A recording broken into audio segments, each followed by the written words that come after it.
The cage we call strength, why Black women must stop surviving and start healing.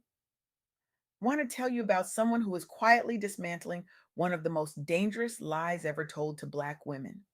Her name is Anhtisha Soul, and she is not just a thought leader, she is a revolution wrapped in grace.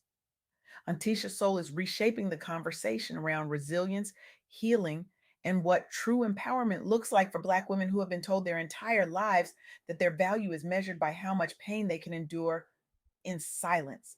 She is creating seismic shifts in communities that have been drowning for generations, communities that were never taught how to ask for a life raft because they were too busy being the life raft for everyone else. What Antisha Soul is doing is sacred work.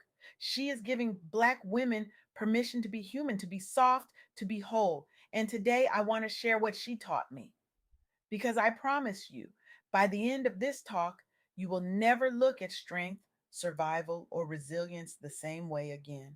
Let me start with something that is going to make you uncomfortable. We live in a society that worships the strong Black woman. We put her on a pedestal. We write songs about her. We build entire movements around her ability to endure, to carry, to hold up the world while her own knees buckle beneath the weight. And here's what nobody wants to admit out loud: that pedestal, it is not a throne, it is a cage. And the bars of that cage were welded together centuries ago in the belly of slave ships, on auction blocks, in fields where Black women were forced to be superhuman just to survive another day. The legacy of slavery does not just live in history books. It lives in the expectations we place on Black women today. It is embedded in the subconscious belief that Black women must be endlessly resilient pillars of strength without ever prioritizing their own healing. Survival became the script. And that script is still running. It is running in boardrooms where Black women are expected to outperform everyone without showing a single crack. It is running in families where Black women are expected to hold everyone together while they fall apart. It is running in the mirror when a Black woman looks at herself and wonders why she is so exhausted, so empty, so angry, and has no idea that she has been performing a role written for her before she was even born. Think about what happens when a Black woman dares to set a boundary. She is called difficult. She is labeled aggressive. She is told she is too much or not enough, but never just right. When she asks for help, she is seen as weak, as if needing support is a character flaw instead of a human necessity. When she prioritizes her own healing, when she dares to say, I need to take care of me first, she is accused of being selfish. The world has convinced her that her value lies in how much she can endure, not in how much she can flourish. And here's the trap, the one that keeps this cycle alive. She believes it, she internalizes it, she wears that cape of strength so long that she forgets it is suffocating her. She becomes the pillar everyone leans on, and nobody, not her family, not her friends, not her colleagues, not even herself, asks what happens when that pillar needs support. What happens when the foundation cracks? We just expect her to keep standing. We just expect her to keep going. And when she finally collapses, we are shocked. We say, but she was so strong, we had no idea. Let me tell you about a woman named Lashana Blanks. Lashana is a Black woman executive coach who spent years navigating professional spaces where she was expected to be exceptional without ever being vulnerable. She grew up in environments that echoed the historical dehumanization of Black women, places where her worth was measured not by her humanity, but by her productivity, her output, her ability to perform under pressure without breaking.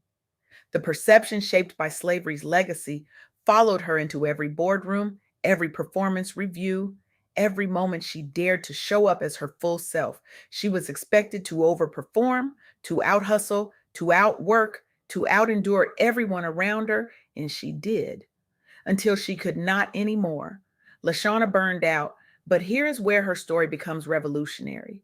She did not just recover, she rejected the entire narrative. She looked at the script she had been handed and said, "Okay, I am not reading this anymore." Lashana embraced what she calls soft girl authenticity. She set boundaries. She prioritized emotional healing over constant resilience. She stopped performing strength and started practicing softness. And you know what happened? She gained professional respect and personal freedom. She built a coaching practice that empowers Black professionals to do the same. Lashana Blanks is now sparking conversations in corporate and entrepreneurial communities about dismantling slavery's perceptual legacy for Black women. She is proving that softness is not weakness. Softness is a radical act of self love. Softness is power. Now, let me tell you about Tarana Burke. You know her name because she founded the Me Too movement, a global reckoning with sexual violence that changed the world. But do you know her story? Do you know what it cost her to become the voice for millions? Tarana Burke is a Black woman who survived childhood sexual assault at the age of 5 years old. Let that sink in. She grew up in a Bronx housing project, navigating systemic disbelief, facing backlash, carrying trauma that most people could not even fathom. She was told to be quiet. She was told to move on. She was told to be strong. And for years, she was. She carried that pain in silence because that is what the world expected of her. But instead of letting that trauma define her, Tarana Burke turned it into advocacy. She created community support networks. She went public with her story, not because it was easy, but because healing required it. In 2006, she launched Me Too.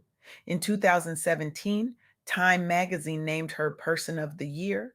She has authored books on healing. She has revolutionized support for Black women survivors. She has influenced policy and professional spaces on trauma informed leadership. Tarana Burke did not just survive molestation and rape, she rebuilt herself as a leader who emphasizes healing over endless strength. She chose herself. And in doing so, she gave millions of other women permission to do the same. And then there is Oprah Winfrey. Yes, that Oprah, the billionaire, the media mogul, the woman whose name is synonymous with success and influence. But let us talk about what it took for her to get there. Let us talk about the price she paid before the world ever knew her name. Oprah was molested at 9 years old. She was raped. She endured domestic violence in her early life. She got pregnant as a teenager and lost her son at birth. She ran away at 14. She was born into poverty to a single mother. She faced ongoing emotional trauma that would have destroyed most people. And yet, she pursued education. She built a media career. She hosted the top rated talk show from 1986 to 2011. She launched Own Network in 2011. She built Harpo Productions. She became a billionaire entrepreneur. But here's what matters most. Oh, Oprah sought therapy. She set family boundaries. She limited contact with toxic influences. She channeled her pain into business and philanthropy. Oprah Winfrey normalized Black women's vulnerability in professional success. She empowered entrepreneurs to prioritize self healing. She did not just survive, she chose to heal. And that choice changed everything. Do you see the pattern here? Lashana Blanks, Tarana Burke, Oprah Winfrey.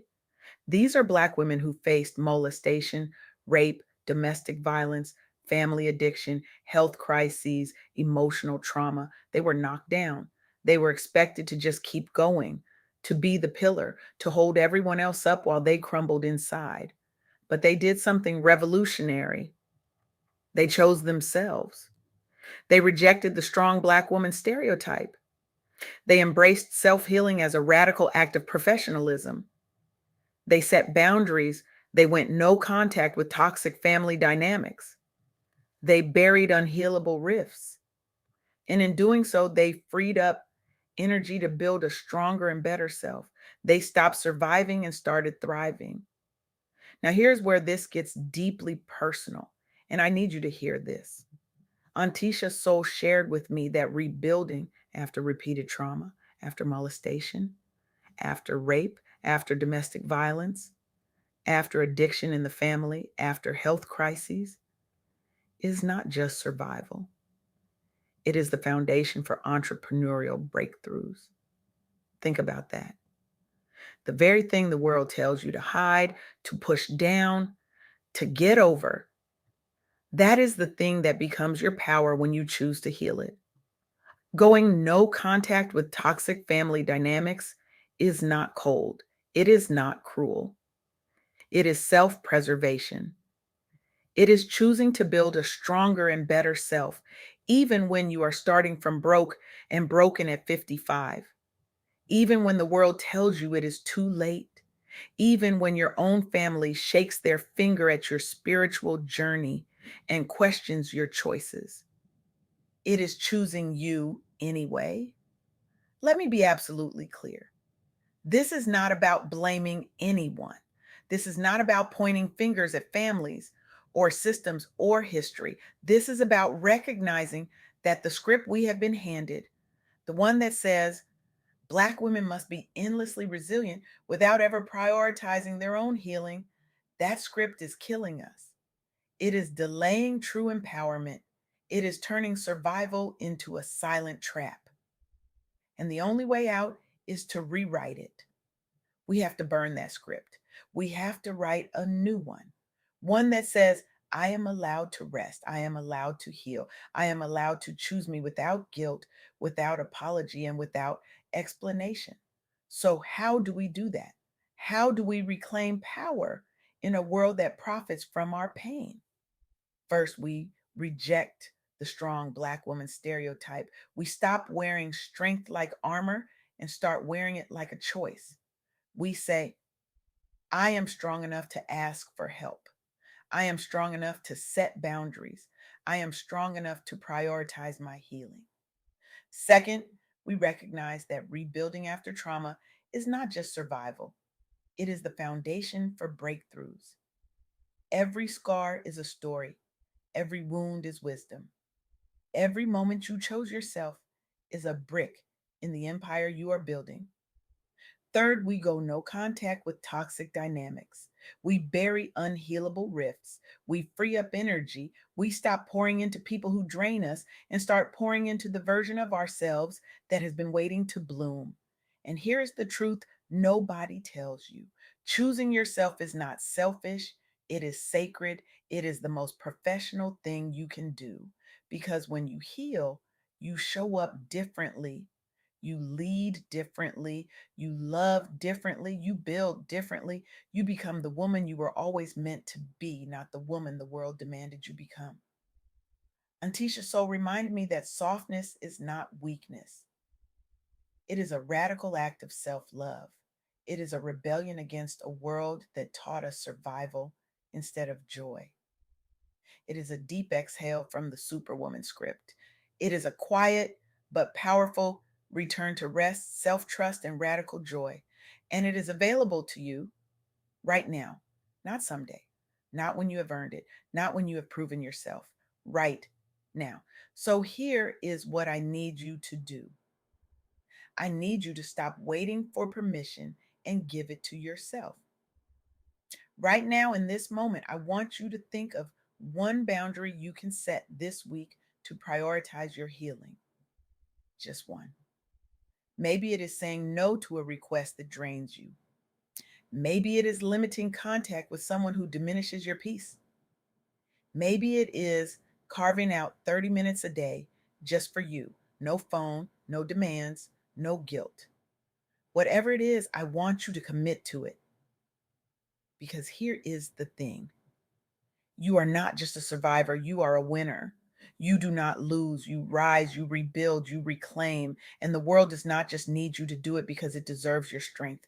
The world needs you to do it because you deserve your softness, you deserve your joy, you deserve your peace. You deserve to choose yourself without guilt, without apology, and without what explanation. The strongest thing you can do is choose to heal. And the most powerful thing you can become is the version of you that finally puts yourself first. So I'm asking you, what will you choose today? Will you keep reading the script or will you burn it and write your own? The pen is in your hand. The power is yours. Choose you.